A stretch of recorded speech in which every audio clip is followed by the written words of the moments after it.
राधे राधे मित्रों, ईश्वर की कृपा से आप सभी स्वस्थ, समृद्ध व खुशहाल होंगे। मित्रों, 11 जुलाई 2021 यह वह दिन है जिस दिन आप अपनी हर मनोवांछित कामना को पूर्ण कर सकते हैं। सभी कामनाएं आपकी पूरी होंगी। क्या करना है आपको अपनी मनोवांछित कामनाओं को प्राप्त करने के लिए? तो यदि आप लक्ष्मी प्राप्ति चाहते हैं तो कुछ उपाय हैं जो मैं आपको बताने जा रही हूँ। उन्हें करने से आपके जीवन में कभी लक्ष्मी की कमी नहीं आएगी। देखिए, धन, वैभव, समृद्धि यदि आप प्राप्त करना चाहते हैं तो पुष्य नक्षत्र में जो 11 जुलाई 2021 को सूर्योदय से लेकर मध्य रात्रि 2:22 तक रहेगा। मतलब सूर्योदय से लेकर 2:22 तक कभी भी जिन कार्यों को बताया जा रहा है आप उन्हें कर सकते हैं। तो धन, वैभव, समृद्धि हेतु आपको 5 लघु नारियल लेने हैं और उन पर केसर का तिलक करना है। हर नारियल पर केसर से तिलक लगाना है और तिलक लगाते समय 27 बार निम्न मंत्र का जाप मन ही मन करना है। मंत्र ध्यान से सुने। ऐं ह्रीं श्रीं क्लीं। एक बार फिर बोल रही हूँ और स्क्रीन पर देखिए। ऐं ह्रीं श्रीं क्लीं। ये बोलते हुए आपको प्रत्येक नारियल पर तिलक करना है और इस मंत्र का 27 बार जाप करना है। तो और उसके पश्चात इन लघु नारियलों को जो केसर से आपने तिलक किया है उस दिन वहीं पर रहने दें और दूसरे दिन प्रातः उठाकर लाल कपड़े में बांधकर अपनी तिजोरी में रख लें। आपके यहाँ कभी भी धन का अभाव नहीं रहेगा। यदि आपकी दुकान है तो दुकान में आपकी आवक बनी रहे उसके लिए आपको क्या करना है? तो नाग केसर लेना है और 5 सिक्के लेने हैं। नाग केसर और 5 सिक्कों को माता लक्ष्मी के आगे रखकर पूजा, धूप, दीप इत्यादि दिखाकर लाल कपड़े में लपेट लेना है और अपने दुकान के गले में रख देना है।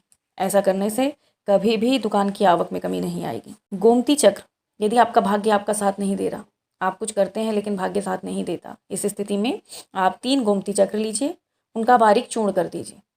संध्या पश्चात करना है आपको ये काम। 3 गोमती चक्र लेने हैं, उनको बारीक चूर्ण में परिवर्तित करना है। खरल अरल में कूटकर बारीक चूर्ण कर लीजिए। उसके पश्चात अपने घर के मुख्य द्वार के बाहर, मतलब गेट के भी बाहर आप इसे बिखेर दीजिए। आपके भाग्य की जितनी भी बाधाएं थी वो सभी दूर हो जाएंगी और आपका भाग्य खुल जाएगा। आपके सभी कार्य पूर्ण होने लगेंगे। इस दिन यदि आप 5 गोमती चक्रों को लाल सिंदूर की डिब्बी में भरकर रखते हैं और माँ लक्ष्मी का स्वरूप मानकर उसे धूप, दीप इत्यादि दिखाकर रोज पूजन करते हैं और माँ लक्ष्मी से स्थायी होने की घर में प्रार्थना करते हैं तो माँ लक्ष्मी की कृपा सदैव आप पर बनी रहती है। यदि आप इस दिन काली हल्दी से अपनी दुकान के बही खातों में, कैश बुक्स में स्वास्तिक का चिन्ह बना लें तो वर्ष भर आपको लाभ होता रहेगा। इस दिन प्रभु विष्णु को तुलसी दल अर्पित करने से मनवांछित कामनाएं पूरी होती हैं। ये तो कुछ ऐसे छोटे छोटे उपाय थे जो आपकी मनोकामनाओं को पूर्ण करने वाले उपाय थे। अब मैं जिस उपाय विशेष को आपको बताने जा रही हूँ उसे ध्यान से सुनिए। रवि पुष्य नक्षत्र विशेष योग होता है। इस दिन माँ लक्ष्मी की कृपा प्राप्ति हेतु विशेष प्रयोजन किए जाते हैं। इन प्रयोजनों में एक प्रयोजन यदि आप करते हैं तो माँ लक्ष्मी का निवास स्थायी रूप से आपके घर में रहता है और पीढ़ियों तक माँ लक्ष्मी की कृपा आप पर बनी रहती है। तो महा उपाय क्या है और उसके लिए आपको क्या करना है ये ध्यान से सुने। इसके लिए आपको बेल के फल, सूखा हुआ बेल का फल लेना है और उस फल के जो अंदर का गूदा है उसके छोटे छोटे टुकड़े कर लेने हैं। उन छोटे छोटे टुकड़ों से आपको हवन करना है और बेल की ही लकड़ी हो तो अति उत्तम है। बेल की लकड़ी पर बेल के फल का गौघृत से हवन करिए और हवन करते समय श्री सूक्त की प्रत्येक सूक्ति पर एक एक हवन करना है। सर्वप्रथम इसके लिए आपको महालक्ष्मी का पूरा पूजन कर लीजिए जैसे आप सामान्य करते हैं। महालक्ष्मी का आह्वान कर लीजिए। माँ लक्ष्मी को अपने घर बुलाइए कि माँ, मैं आपको अपने घर स्थायी रूप से निवास करवाना चाहता हूँ। माँ, आप अपनी कृपा करें और मेरे घर में प्रभु विष्णु के साथ आप स्थायी रूप से निवास करें। उसके पश्चात धूप, दीप, पुष्प, गंध इन सब से माँ लक्ष्मी की पूजा कीजिए।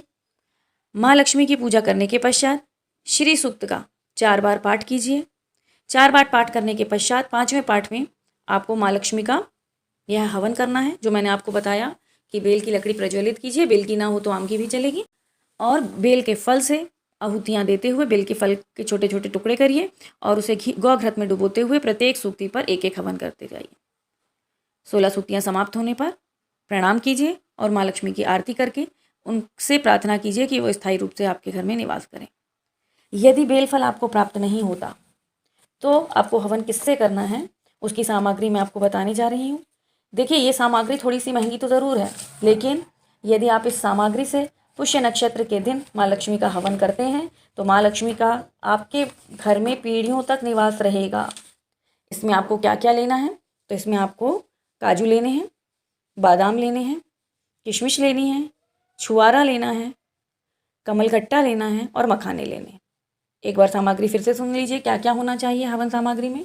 काजू, किशमिश, छुआरा, बादाम, मखाना और कमलगट्टा, इन सब को लेकर आपको बारीक चूर्ण कर लेना है। बारीक चूर्ण करने के पश्चात ये आपकी हवन सामग्री तैयार हो गई। इसमें भी यदि आपको बेल की लकड़ियाँ मिल जाती हैं तो अति उत्तम है। यदि बेल की लकड़ियाँ नहीं हैं तो सामान्य आम की लकड़ियों पर इस हवन सामग्री को मिलाकर श्री सूक्त पढ़ते हुए हवन कर दीजिए। माँ लक्ष्मी का निवास स्थायी रूप से आपकी पीढ़ियों तक होगा। माँ लक्ष्मी की विशेष कृपा आपको प्राप्त होगी। इन हवन के पश्चात चाहे आपने बेल के फल से हवन किया हो, चाहे इस मेवे से हवन किया हो, उसके पश्चात माँ लक्ष्मी के ओम ह्रीम ह्रीम श्रीम श्रीम लक्ष्मी वासुदेवाय नमः मंत्र एक बार फिर से सुनिए। ओम ह्रीम ह्रीम श्रीम श्रीम लक्ष्मी वासुदेवाय नमः। इस मंत्र का जाप 108 बार कीजिए। यदि हकीक की माला हो तो उत्तम है, और ना हो तो करमाला से भी आप ये जाप कर सकते हैं। करमाला मतलब उंगलियों वाली माला। इसी तरह उंगलियों के क्रम को चलाते हुए आप माँ लक्ष्मी का जाप कीजिए। मंत्र ओम ह्रीम ह्रीम श्रीम श्रीम लक्ष्मी वासुदेवाय नमः। जाप करने के पश्चात माँ लक्ष्मी और प्रभु विष्णु से स्थायी रूप से आपके घर में निवासित रहने का प्रार्थना कीजिए। माँ लक्ष्मी की विशेष कृपा आप पर बनी रहेगी। मित्रों, पुष्य नक्षत्र एक ऐसा मुहूर्त है जिसमें आप मन चाहे सभी फलों की प्राप्ति कर सकते हैं। ये तो महा उपाय था जो आप करेंगे तो जन्मों तक आपके घर में लक्ष्मी की कृपा बनी रहेगी। दारिद्र्य योग समाप्त हो जाएगा। आपके जो बिगड़े हुए काम थे वो सभी बनने लगेंगे। अब कुछ और भी उपाय मैं आपको बताने जा रही हूँ जो आप करेंगे तो आपको विशेष फल प्राप्त होगा। उन उपायों में ऐसे कौन से उपाय हैं जो हम पुष्य नक्षत्र पर कर सकते हैं? तो शिवलिंग पर शुद्ध गाय का दूध अर्पित कीजिए और ओम नमः शिवाय का 108 बार जाप कीजिए। इससे आपकी मानसिक चिंताएं दूर होंगी और आपकी हर मनोकामना प्रभु शिव अवश्य पूरी करेंगे। महादेव की आप पर विशेष कृपा होगी। यदि आपका कोई बहुत मुश्किल काम है जिसमें आप सफल नहीं हो रहे हैं तो उसके लिए रवि पुष्य के दिन आपको माँ पार्वती की आराधना करनी है। माँ पार्वती सुख समृद्धि और सौभाग्य देने वाली हैं। माँ पार्वती के आगे धूप दीप इत्यादि जलाकर ओम गौरे नमः, ओम गौरे नमः इसका 108 बार जाप कीजिए। आपका कितना भी मुश्किल काम होगा वो अवश्य बनेगा, उसमें सफलता अवश्य मिलेगी। यदि आप बुद्धि, विद्या और ज्ञान की वृद्धि चाहते हैं, आप विद्यार्थी हैं और चाहते हैं कि जीवन में पढ़ लिख कर आगे चलकर आप कुछ अच्छा बन जाएं, किसी अच्छे पद पर पहुंच जाएं, तो रवि पुष्य योग के विद्यार्थियों के लिए प्रभु विष्णु की पूजा करने हेतु अत्यंत शुभ माना गया है। इस दिन पूजा करने से आपका गुरु प्रबल हो जाता है। इस दिन आपको करना क्या है ये सुनिए। तो प्रभु विष्णु को धूप दीप इत्यादि से पूजन कीजिए, उन्हें तुलसी पत्र अवश्य अर्पित कीजिए। उसके पश्चात ओम नमो भगवते वासुदेवाय का 108 बार जाप कीजिए। इससे आपकी विद्या, बुद्धि, ज्ञान सब में वृद्धि होगी और आप उच्च पदों को प्राप्त करेंगे। रवि पुष्य योग में आप हवन इत्यादि ना भी कर सकें और घर में श्री सूक्त का पाठ आप करते हैं तो ये श्री सूक्त का पाठ करने मात्र से भी देवी लक्ष्मी, जिस घर में ये रवि पुष्य के दिन ये पाठ किया जाता है, उस घर को देवी लक्ष्मी कभी भी छोड़कर अन्य स्थान पर नहीं जाती, तो कभी भी उस घर में धन की कमी नहीं होती। इसलिए आप कितने भी व्यस्त क्यों ना हो, क्योंकि व्यस्तता बहुत अधिक हो आपके पास, फिर भी सुबह सूर्योदय से रात को 2:22 के मध्य आप कभी भी माँ लक्ष्मी की प्रतिमा के आगे दीप प्रज्वलित कीजिए, धूप इत्यादि दिखाइए, माँ लक्ष्मी से घर में स्थायी रूप से रहने की प्रार्थना कीजिए और श्री सूक्त का पाठ कर दीजिए। श्री सूक्त का पाठ यदि आपको नहीं बनता है तो उसका लिंक आपको डिस्क्रिप्शन बॉक्स में दिया गया है। उसमें 11 बार श्री सूक्त का पाठ किया गया है। माँ लक्ष्मी के आगे बैठकर उसे ध्यान से सुन लीजिए। श्री सूक्त आपको हिंदी और संस्कृत दोनों में मिलेगा। यदि आप संस्कृत नहीं जानते हैं तो देखिए, संस्कृत के मंत्रों का हम उच्चारण कर रहे हैं और हमें उनका अर्थ भी नहीं मालूम है, तो इस स्थिति में मुझे लगता है ये बेहतर होगा कि आप श्री सूक्त का हिंदी अनुवाद सुने, ताकि आप क्या माँ से प्रार्थना कर रहे हैं वो आपको स्पष्ट हो। तो दोनों प्रकार के वीडियोस का लिंक आपको दिया गया है, जिसमें आप श्रद्धा भाव से पूजन कर सके, उसको अपनाइए। रवि पुष्य के दिन यदि आप श्वेतार गणपति की पूजा करते हैं, श्वेतार गणपति की जड़ आपको कब और कैसे लानी है ये भी मैंने एक वीडियो डाला हुआ है। उस वीडियो में देखकर आप श्वेतार गणपति को लाकर उसकी जड़ को स्थापित कर सकते हैं और ओम गम गणपति नमः का जाप करते हुए खीर का भोग लगाइए। आपकी जो भी शत्रु बाधा है वो दूर हो जाएगी। तो इन छोटे छोटे उपायों को करिए। इस दिन गाय को भोजन अवश्य कराइए। गाय को गेहूँ खिलाने से आर्थिक लाभ मिलता है। सूर्य भगवान को जब आप जल देने अर्पित करने जाएं सुबह, तो तांबे के पात्र का उपयोग कीजिए। तांबे के पात्र से सूर्य भगवान को रवि पुष्य के दिन जल अर्पित करने से मान सम्मान में वृद्धि होती है। इस दिन कोई भी किया गया उपाय 1000 गुना फलदायी होता है, इसलिए इस महायोग को व्यर्थ ना जाने दें। रवि पुष्य के दिन यदि कपूर से पीली सरसों जलाकर लक्ष्मी नारायण की आरती की जाए तो घर में जितनी भी पारिवारिक कलह होती हैं वो सब समाप्त होती हैं।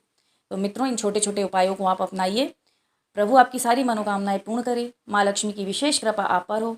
आपके भाग्य के द्वार हमेशा खुले रहें। सौभाग्य की आपको प्राप्ति हो। इसी कामना के साथ राधे।